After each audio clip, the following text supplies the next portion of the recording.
What was your beep this beep I'm out situation or experience? Broke a few vertebrae on a job, changed careers, started working at a bank as a teller. Back pain was pretty frequent, so started using a lifted chair that was available, so I would be eye level with customers. Came back from lunch break one day, chair was gone. Asked managers about it, they said my job description required me to stand. Put in my 2 weeks the next day. When at a yearly review, a former boss hyped up giving me a 10-cent raise and praised how good of a team leader I was. When I asked about the management position that had opened up at a store I was sent to fix, she told me she couldn't stand to lose me permanently to another store. I turned in my 2-week notice and moved on. There was a paid intern position at small tech company back when I was in college. The pay was pretty decent, $10, $12 per hour, 2009-2010, and it was what caught my attention since I needed the money. The company was just the CEO, software engineer, and myself. I passed the interview and discussed the compensation. 2 weeks into the internship, I didn't get paid. He said he thought about it and wanted to see if I was fit for the position, even though I passed the interview. I said okay, I'll let it slide, maybe I'll get paid in 2 weeks. So I put in another 2 weeks and I approached him again. This time, his response was that interns should be grateful with gaining work experience and pay is not important. The reason why I applied for this internship was for the money. I just left. Edit. Whoa.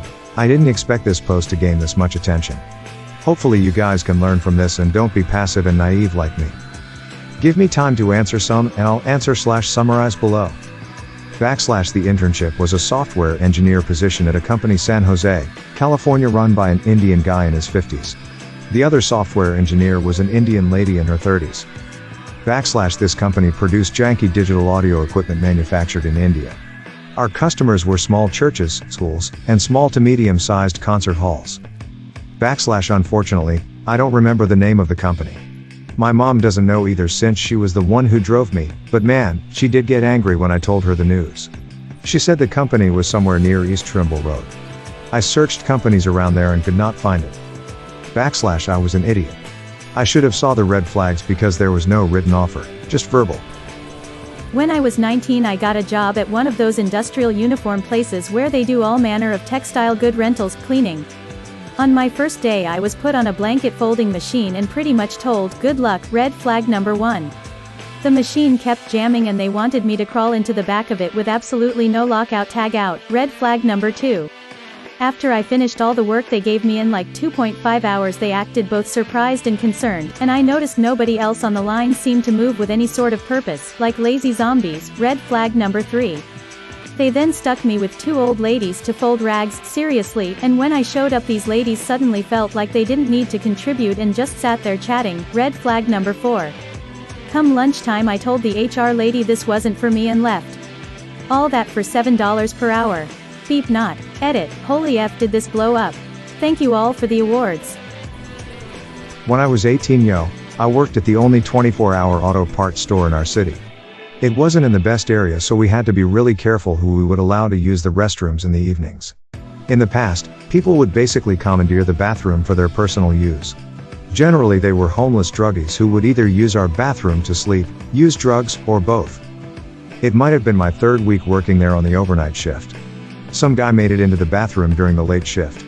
He was already in there by the time our overnight shifts started, so we didn't notice him.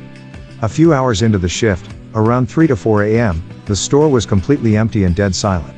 Generally by this time, the back door would be open and my coworker and I would be hanging out smoking and just zoning out. All of a sudden we hear the toilet rapidly flush several times, bathroom door slam, and the exit chime from the front door go off. Druggie hobos are pretty crafty.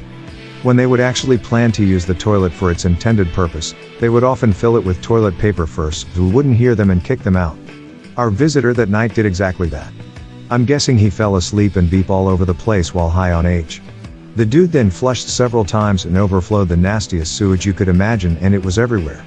He darted out leaving a massive puddle of beep piss, drug paraphernalia, and Taco Bell wrappers. My manager tried to make me clean it up because I was the newest guy, so I quit on the spot. Giving blood. During blood drives in my high school, you'd get out of gym class for the day if you gave blood. Gym was last period for me, so I was happy to have an easy end to the day. I'd given blood before and it went smoothly, so I didn't foresee any issues. I filled out my little questionnaire and handed it in to the nurse.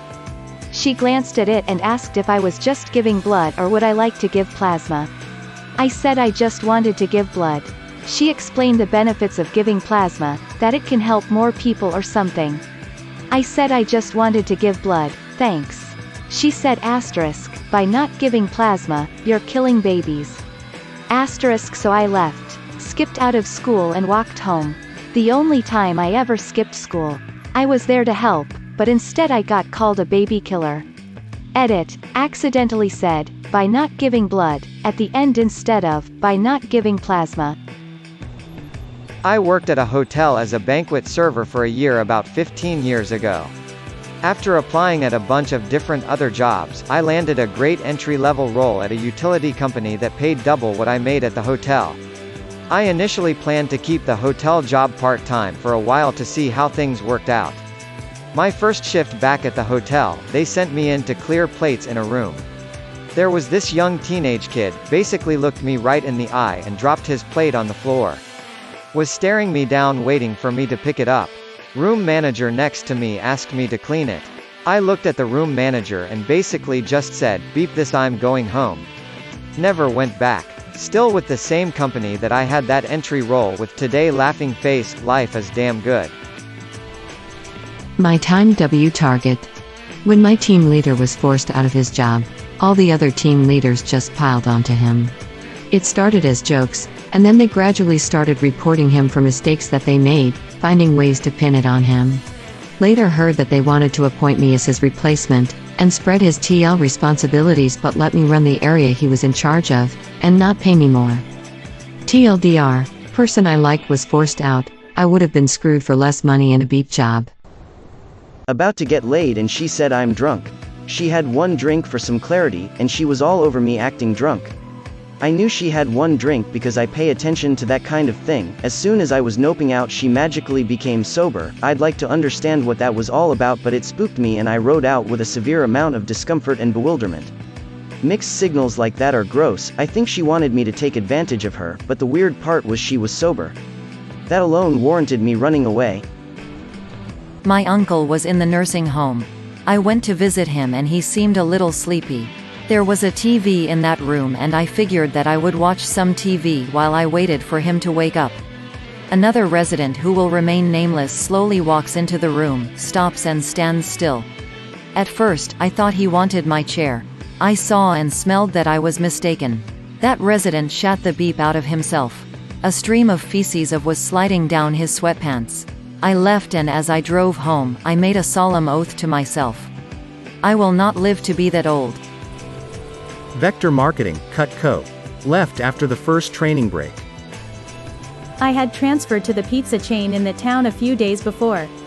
This was also the new GM's first restaurant management position, but he'd been there like 2 months. So I'm working and it was a Veterans Day free lunch special, so OFC were busy. Manager says he'll be there to help. He doesn't show up until after 5 p.m. That evening we ran out of cheese, veggie topping, and dry dough mix. A pizza chain that runs out of cheese and dough? I saw how bad that location was and left the next day. I should have just noped out of there, but I opted to break up in person and she tried to kill me. Ran me down with her car as I was walking down the sidewalk. I went under the front wheel, which crushed every bone and organ it contacted, starting at my left foot and traveling up to my face. Years of recovery and permanent disability against her 15 years in prison. Got a job as a barista in a small town. Boss told me he couldn't afford to pay minimum wage, which was $11.50 at the time, but I'd earn tips. Well, in a small town in January during the 3rd shift, the only folks who came in were older working men who generally gave me the dime left from their 90 coffee. I made $27 in 3 days. Quit after that and got a job at the drugstore next door. The coffee shop owner would come in and buy stuff there with stolen tips. I worked at Arby's for 1 day and left 3 hours into my shift Lamau. May your day be filled with joy and happiness. And please remember to like, share, and subscribe for more quality content every day.